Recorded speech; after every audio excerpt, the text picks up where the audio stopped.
Welcome to the RocketPD Podcast. I'm your host, Corey Murray. I'm a longtime education journalist and co-founder of RocketPD, here to bring you real talk with educators confronting what's broken in America's schools and hopefully offering up some advice and solutions about how to help fix it. Whether you're out to engage families, center students in their learning, or empower teachers and staff, we're going to cover the gamut, giving you ideas and frameworks that you can start using today. So what do you say? Are you ready to launch? Then let's get into it. So right out of the gate, we'll say, all right, how are y'all defining well-being? And who does that definition apply to? That's Carla Tantillo Philibert. Carla is an educator, author, and entrepreneur whose work on student and adult well-being has taken her around the globe. Oftentimes, it applies to a subset only of the larger district population. Mostly that subset is students. And we say, oh, we're anchoring the well-being of students. Okay, we need the adults in this district to be cared for, to be heard, to be seen. In this episode of the RocketPD Podcast, Carla explores the growing challenge of staff retention. She offers up strategies to help your schools nurture a culture of mutual support and encouragement, giving teachers and staff the tools to achieve satisfaction in their personal and professional lives. And we have to make sure that we're not just anchoring the teachers who we think, all right, well, if teachers are in front of kids, then that well-being matters the most. No human's well-being should matter more than another human's. And so it's really important that when we're doing the well-being work, not only do we get our definition squared away that it applies to both adults and students, but that we're designing for the margins so everyone is included. At the end, Carla offers details about a 5-part framework on adult well-being that she plans to lead educators through later in the year. You're not going to want to miss it. Hey, Carla. So good to get a chance to chat with you here. I'm excited for this conversation because I've been having a lot of conversations with people about this idea of just teachers and overwhelm. Right? Like everywhere I go, I'm hearing that, hey, we'd like to do some things to engage our staff. We'd like to do some things to empower people to make different choices and to give them some authority and some leeway with what they do in their classes. But they're so overwhelmed that we can't even get them to pay attention to those things. And, I think there's all sorts of reasons for why that is. We've heard about it's a struggle to pay teachers more money right now. There's this funding cliff looming in schools. We're all being told to do more with less. And yet we know that there are a lot of teachers out there that are kind of used to this. I mean, it's not really new to them. They've always been forced to do more with less.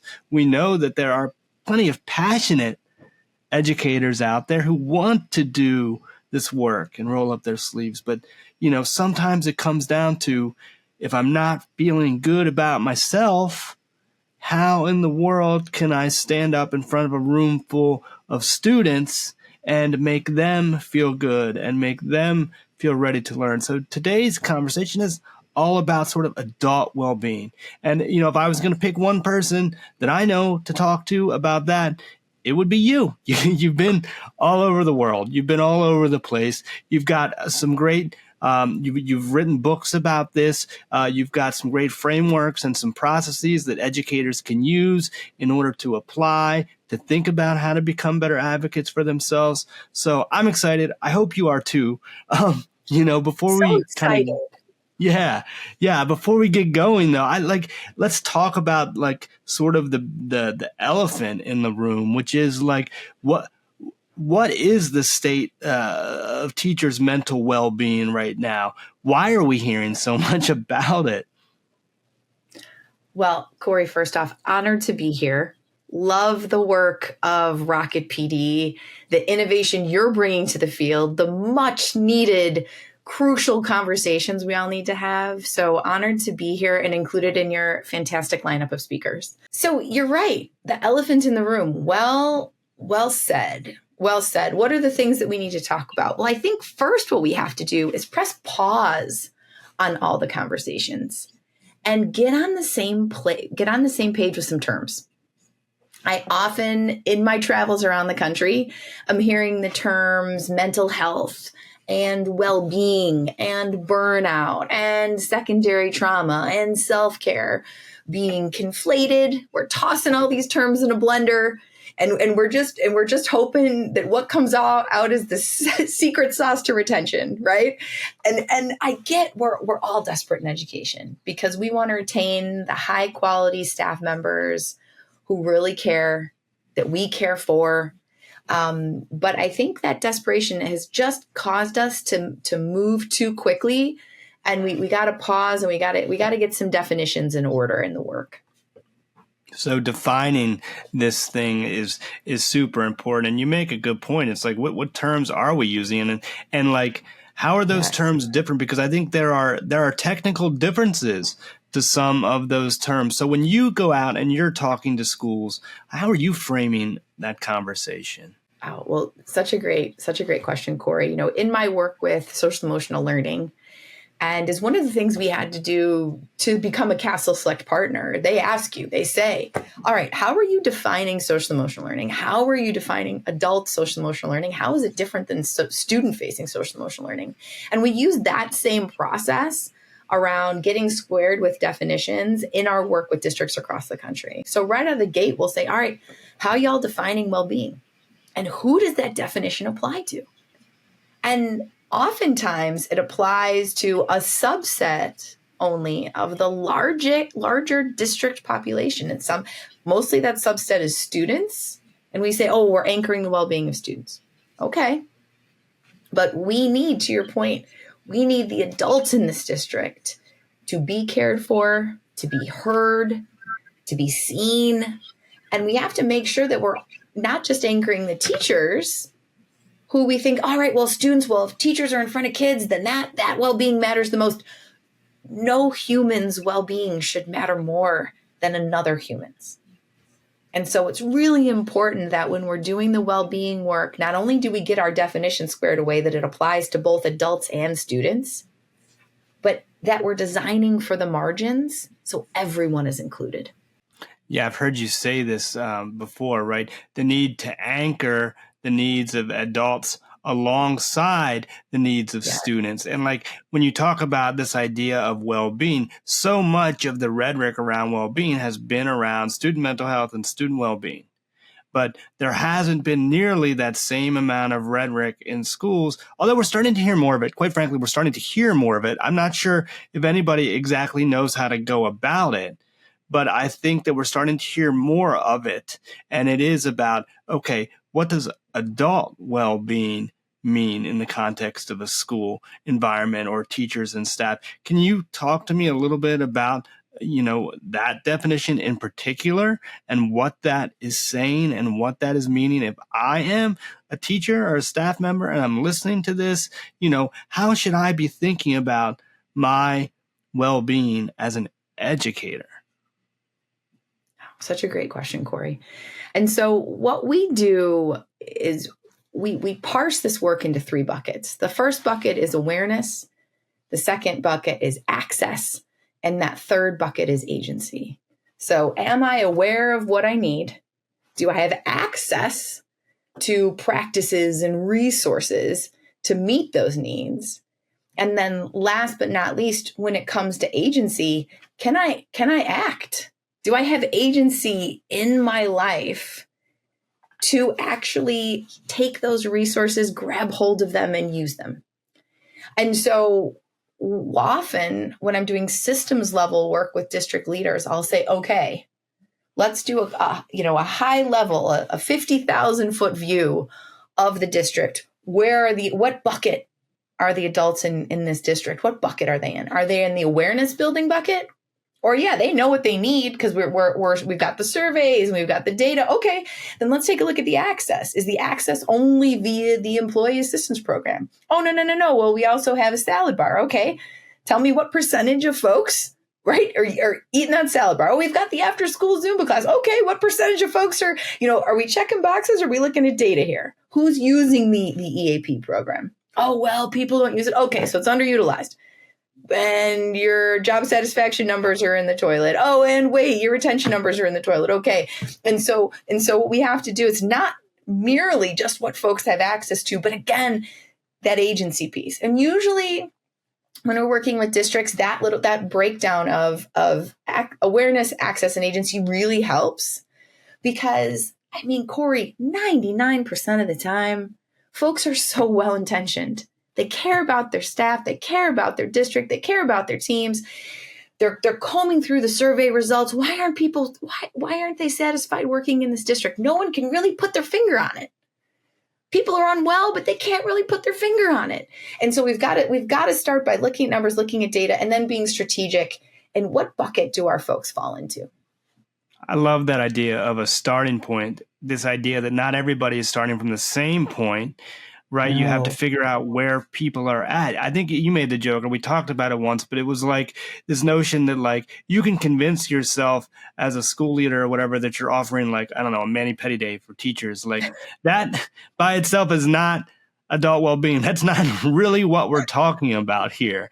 And I kind of chuckle at that, and I know you do too, but it's so true. It reminds me of like the tech thing back in like the early 2000s where like every office had a ping pong table or something, right? Like that is not staff engagement. That might be like a nice to have or some type of incentive, but that's not well-being. Talk to me like at the core, what are the things that are really well-being when you talk about being well? If I'm well-intentioned, right, as a school leader, like what are the things I really need to be focused on?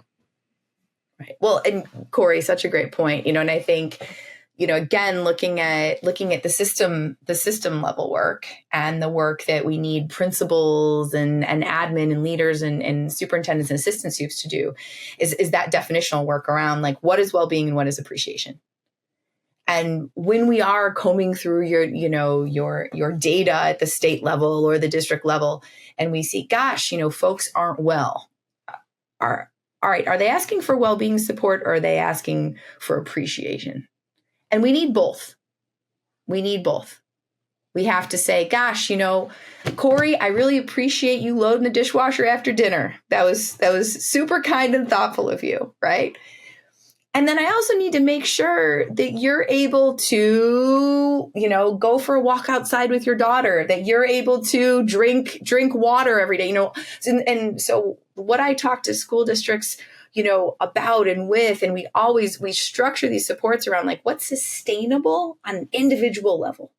Corey going for a walk with his daughter, Corey having access to clean drinking water. Not everybody's the same, right? So how, let's say, let's say I agree with this. I do. I agree with it. And I'm listening. And I'm like, all right, but I have like 5,000 teachers. How do I make sure that if like Kim needs a walk and Corey needs an extra 10 minutes for coffee, like, because they're not all the same needs necessarily, that we can provide the time and the space for whatever personal needs are. And that's such a good point. And so the advice I always give folks is you collect data more often and in a less heavy and serious way. So I'm a huge fan of check-in, check-out systems for students and adults. And in fact, our student-facing tool, Class Catalyst, is built on this premise. That if we check in with students readily, often, daily, they get better at assessing what they need. And they develop that agency over time because they're not looking for an adult to say, you're stressed, do this thing to get unstressed, right? It's the same principle with adults. Instead, what we do is we have this one heavy survey every year and we comb over it 17 times, like I've mentioned. Why not institute daily or weekly check-ins with adults in your building? And then you run those numbers every week and you say, this week or this month, everyone's talking about clean drinking water. Man, can we get that thingamer that they have in the airport where you put your water bottle and what would those cost? And can we get a local business to donate those in each building? Okay. And you're constantly seeing the data is iterative because well-being needs are iterative. I've had 2 uncles, Corey, pass away in the past year. One on my mom's side, one on my dad's side. My well-being needs You could map them on a chart based upon the times that those deaths occurred in my life. Probably also looking at like when I hosted Thanksgiving. Oh, yeah, right. When I did this, well, the start of the school year as parents, all of those things. Well-being needs are constantly in a state of flux because the context of our lives are constantly in a state of flux. So instead of us looking at this as static data, you're a numbers guy, right? You poll all your staff in November. You think those needs are the same in February? Not a chance. Right. Why are we solving for old data? So get data regularly, often, make it less dramatic and heavy, and realize that we're talking about the well-being needs of individuals, which is one thing and its own living and breathing thing. And then separately, we need to talk about the collective well-being, which is where school operations and district operations come in. That's when we look at things like, man, do we have meeting hygiene in this district? Do meetings start and end on time in all the buildings across this district? Because if they don't, man, that's probably something we could tighten up, which is going to impact the well-being of the collective because more people can pick up their kids on time. They can get that walk-in after school. They can run to the grocery store if needed. So we're thinking about what policies and practices and procedures impact the collective that we can change and influence. And then also what things impact the individual, and realize that that's going to be constantly iterative, and that's the nature of the beast. And we're going to solve for that. I think it was you told this story, when you were running a school, right? And it used to be like, I wanted to go out when I left the parking lot at 8 p.m. I wanted to see other people's cars there, right? Because I knew that they were working as hard as me. But then you start to realize, like, if that's the thing you're looking for, it's not really the right indicator. The question is, can each individual make choices and decisions that help them in your organization, help them operate to the best of their ability? And maybe it's not that everybody's car is there at 8 a.m. It's that, Corey got to leave early to take care of this thing, or Tim got to left late this week so he could leave early tomorrow, or, making those allowances, to your point, based on the data that you have. And that data is not static data. It's constantly in flux, to your point. And sorry for your loss, but, you had 2 deaths in your family in a short period of time. There are things that happen in people's lives that are completely unexpected. And yet schools have to be able to factor that into their structure for well-being and their support of well-being. And it sounds like what you're saying to me is like there's a way to do that, but it requires us to shift our thinking. Oh, yes. And I think, Corey, if we had 8 hours and a bunch of coffee, we could talk about things like, how do we restructure the workday for adults in schools and create flexible working environments. Right now, if you're a 3rd grade teacher and your daughter has a dentist appointment at 3, you most likely have to take half a day off. There isn't a way in your school district where you can just get a sub for an hour. Now, if your principal is innovative and an outside the box thinker, then in some school districts, there's, you can take an hour and the clerk can cover, but I think that's one of the reasons we have a sub crisis. That's one of the reasons that we have a retention crisis, is because there are other fields that are adjacent to education that do have those flexible working, where you're like, I don't have to take a whole day. I literally just need to take 90 minutes to get my daughter to the dentist, and I can work while she's in the dentist chair, right? And because school doesn't allow for that flexibility and kind of, quite frankly, turns a blind eye to it often, we find ourselves here. I think also that's the culture of education, which you and I have talked about. When I was a curriculum director for a school, I was part of a school that I started with a team. As a leader in that school, I was like, I expect everyone to work as hard as I'm working. And I led by that example. And what's difficult when we think about my own well-being, and where I really hit this, and Corey, you and I have known each other a while, is that I could maintain that level of work, that really fierce work ethic. I could lead my organization, which I started in 2006 with that. But then what happened? I was a mom. And I might have had 6 emails that I was committed to send between the hours of 5 p.m. and 10 p.m. But I've got a little one with a fever. And now all of a sudden, the needs of something greater than I am are bumping up against my identity as a worker bee. And so when you look at the culture of education, which really rewards the last car in the parking lot, then the identity of so many people in education isn't take care of yourself. It's work your katukas off. And that's problematic. And so what we have to do when we think about the scheduling of schools, do we have flexible schedules? Do we have mental health professionals that are solely dedicated to the well-being and mental health of adults in the building, that don't split time between adults and kids, because you will never have enough mental health professionals in a building to address all the mental health needs of students and adults.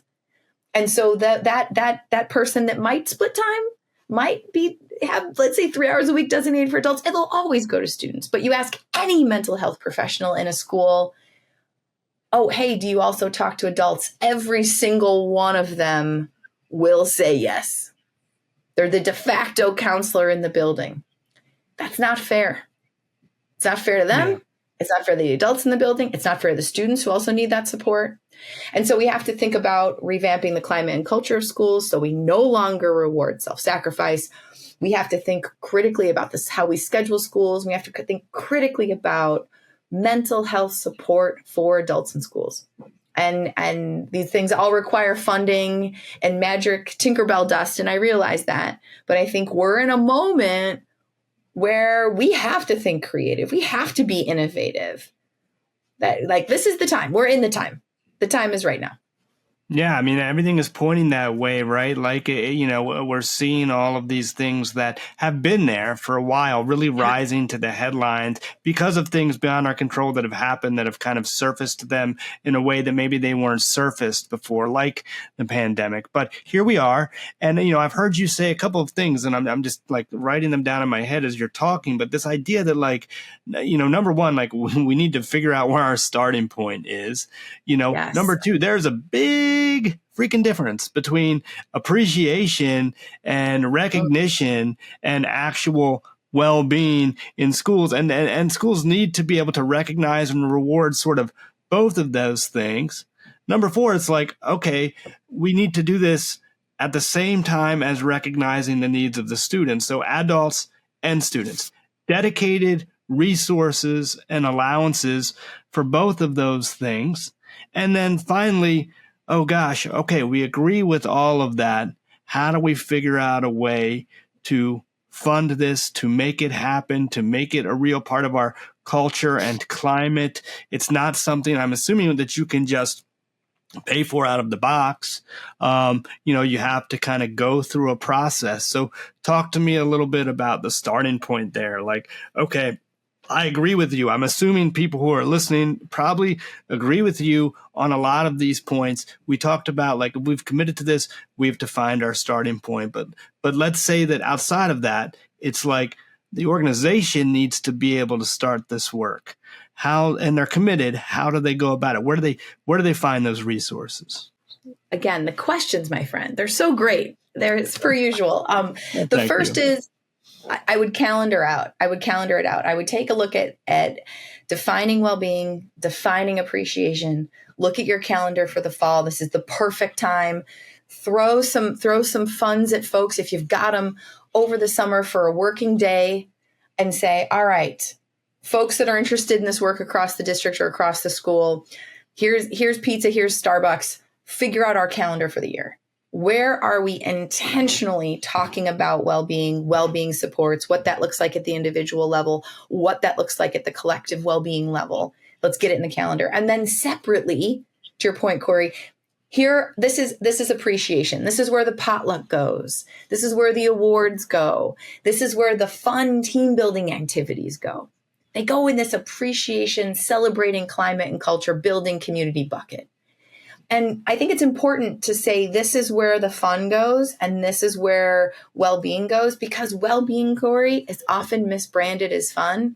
and it's Yep. not fun, right? I know you and I have talked about that. It is not fun. And if we brand it as fun, when we get people on this journey of awareness, access, and agency, awareness is not the most fun walk in the park. Think of the times in your life where, your wife has said to you, well, Corey, it's because of this. And you're like, oh, you're not like, thank you, honey. I feel so enlightened and aware now. My day is made. Like, you're like, the stuff that like I need help with or you need help with. Like I don't like talking about the things that I need help with. I'm pretty prideful, right? Like I have a hard time even broaching those topics with people I care about, like my wife or my family members. The thought of having to do that, to make those same considerations with people I work with is horrifying to me. Like, this isn't about, I need to feel happy. I need to whatever, have just some time to be recognized as employee of the month. This is stuff that's hard for me to talk about. Like, someone in my family is sick. I have a disability. I'm sick. My child needs special attention.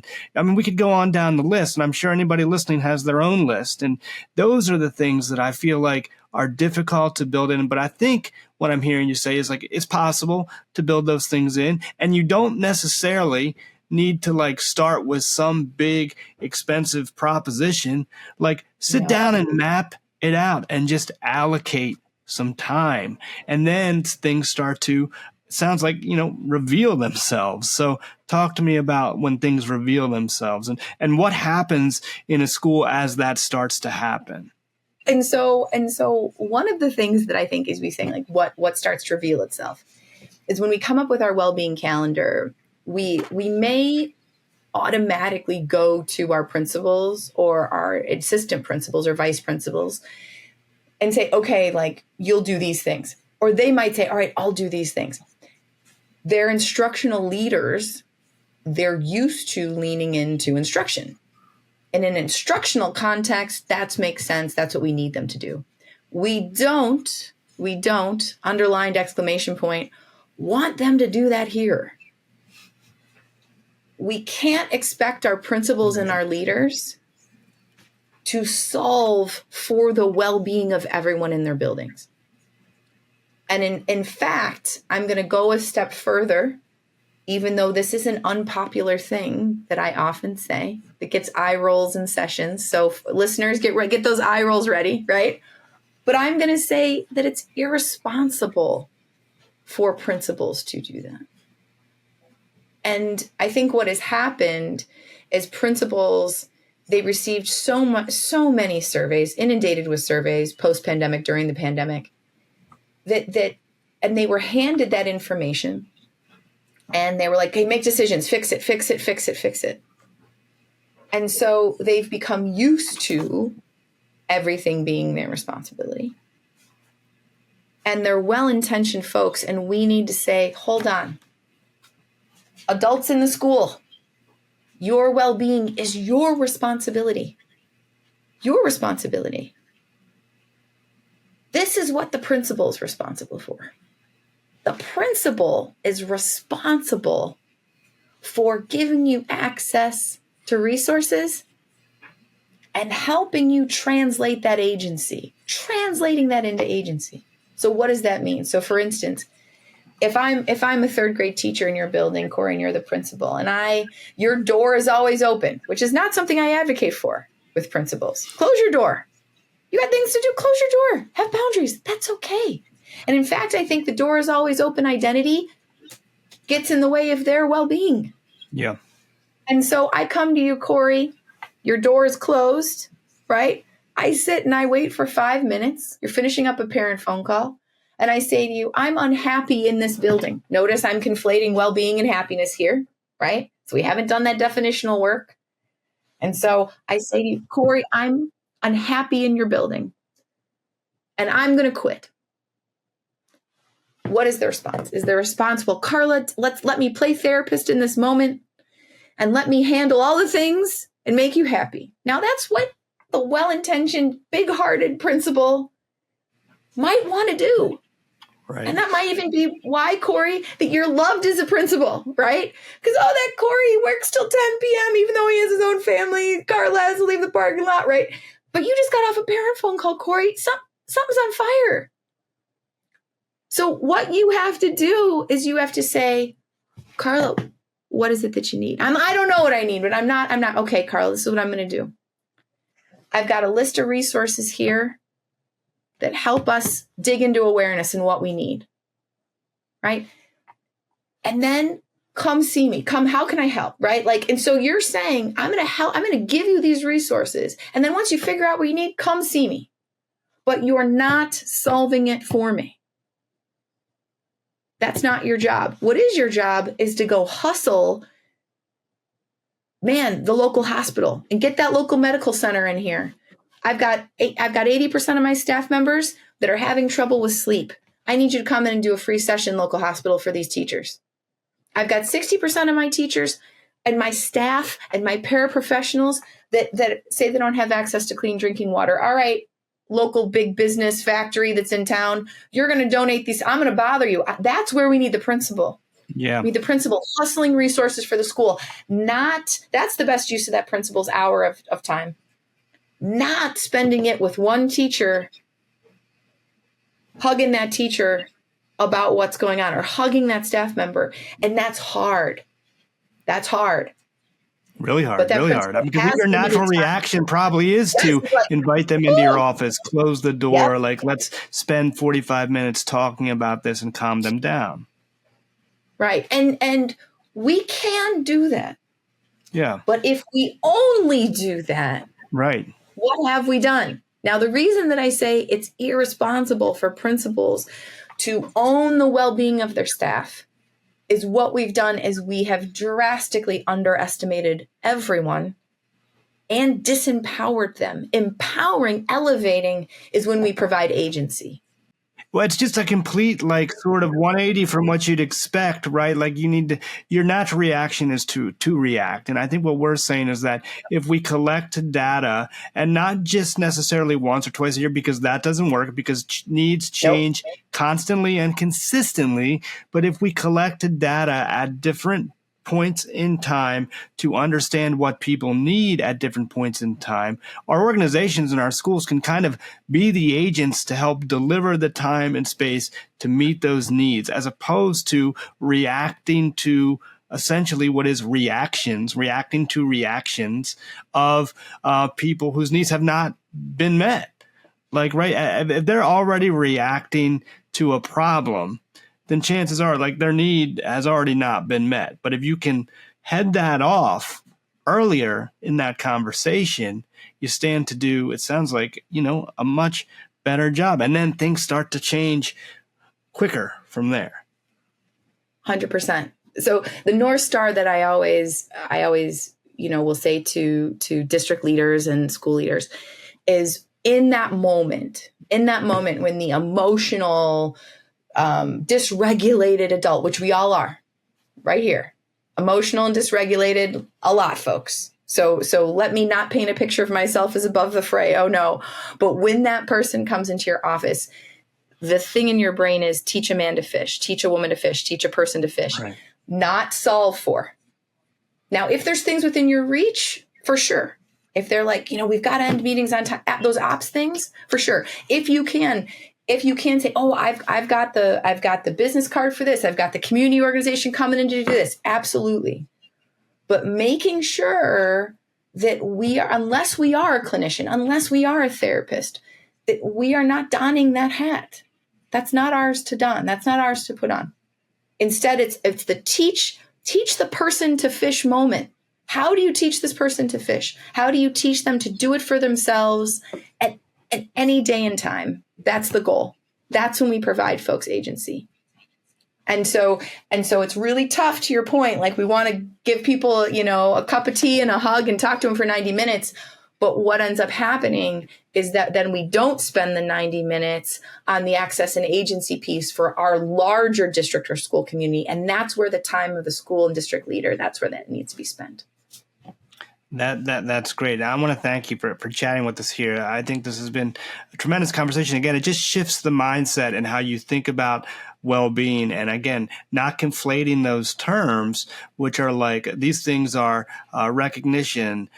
These things are just, make me feel good type of stuff. And then Right. well-being is the deeper stuff. It's the stuff not about necessarily the things that make me happy, but the things that are hard to talk about, and finding the space to meet the hard stuff, right? The hard thing about hard things, I think, was a book I read recently. It was a business book, but it's kind of the same thing, right? This is the hard thing Right. about hard things with well-being. And like, that is just totally just shifts your thinking. So thank you for sharing that with us. I know you're doing something later in the year, and I wanted you to talk about that a little bit. If you guys are into this type of thinking, if you're trying to shift the way your organizations are dealing with well-being or your approach to it, because you're looking for ways to empower teachers or just to get them engaged in that passionate work of education, because teaching and learning really is a passionate thing. And if you're not feeling passionate, it's going to be pretty difficult to get up in front of students and convey that what they're doing matters, or that they should be paying attention to it. So tell me what you've got going on, Carla. Oh, well, I'm so excited for our RocketPD cohort, Corey. And one of the reasons is that it's around this duality here between like the needs of the individuals that sign up for the cohort, and exploring that awareness, access, agency. Like, what is my need as an individual within a school system? And then also, how can I, as an agent of change within my school system, how can I build structures and systems? And one of the things that I think is so powerful, Corey, is that you all, the RocketPD team, really built it around, hey, we realize these can be traditional leaders within school systems or non-traditional leaders, like paraprofessionals. I think we even had a security guard that was interested. Great, because we know we never want this to be another thing on folks' plates within schools. We want them to feel supported. And then we also want to say, hey, let's think critically and with a ton of innovation around what we can build at the school system, the district systems level, to make this work, how we just do business in the school district. So for instance, one of the superintendents that we were talking to said, oh, I really want this work to be special in my district. And I said, oh, Dr. So-and-so, I appreciate that. But what I'm going for is not special. What I'm going for is that this work in your district is the same as ordering copy paper. It's that same item on your budget. It just is how you do biz, right? And they laughed and they said, yes, okay, I get it. I feel you. It's just how we do biz in our district. It's how we do biz in our school. And so the folks that sign up for the cohort, and I'm so excited when I look at the sign up list, I'm so excited at just the wide array of folks from across the country, where we can have wonderful critical conversations about what's working, what's not working, how can we think innovatively, and how can we really design this work for the margins so every caring and trusting and trustworthy adult in school districts and schools feel seen and heard and cared for. Yeah, we're excited for that too, Carla. And guys, if you're listening and you're interested, this thing kicks off in the fall. It's 5 sessions. They're all over Zoom. I'll drop, if you're watching this on video, I'll drop the link in the comments. If you're listening to it on one of your podcast channels, you can check out and get more details at rocketpd.com. But we're really looking forward to it, Carla. It has been fantastic getting a chance to dive in and talk with you about this topic, which again, I think a lot of people are struggling with. They know they need to address, and we know we need to address this idea of adult well-being, but finding your starting point is hard. I think you've helped us kind of find our way there a little bit today. So I really appreciate it. As always, great to talk to you, and I'm sure we'll do this again really soon. Thank you so much for having me, Corey. Such love for you and the RocketPD team, and honored to be included in the amazing work that y'all are doing. Cool. Well, we've loved having you. So thanks, Carla. Take care, everyone. Bye. Thanks for listening to this episode of the RocketPD Podcast. I'm your host, Corey Murray. We hope you found today's conversation insightful. If you enjoyed what you heard, consider clicking that like button and subscribing to our channel. You can download the RocketPD Podcast wherever you find your favorite pods. We're also on YouTube. Just search for RocketPD. At RocketPD, we're on a mission to empower the world's teachers and staff. To learn more about our work and the community we're building together, visit us anytime at rocketpd.com. If you're an educator and you're listening to this, remember, your work matters. So be well, do right, and let's keep up the fight.